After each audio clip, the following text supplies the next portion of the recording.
રાજુલામાં વડગામની સીમમાં સિંહણે કર્યો મહિલા પર હુમલો. છેલ્લા 1 મહિનામાં 5મી સિંહ હુમલાની ઘટના. અમરેલી જિલ્લામાં 4 પગનો આતંક યથાવત રહ્યો છે.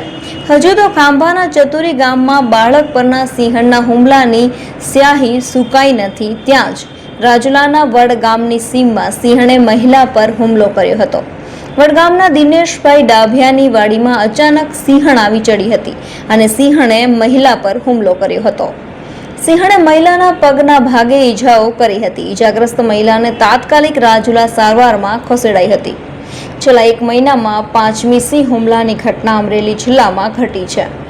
સમજુબેન સોલંકી નામના મહિલા પર સિંહણે હુમલો કર્યો હતો. સિંહ હુમલાની સતત ઘટનાઓથી ભયનો માહોલ સર્જાયો છે. સિંહણના હુમલાની જાણ થતાં જ વન વિભાગ ઘટના સ્થળે દોડ્યું હતું. હુમલાખોર સિંહણને પાંજરે પૂરવાની કવાયત વન વિભાગ દ્વારા શરૂ કરવામાં આવી છે.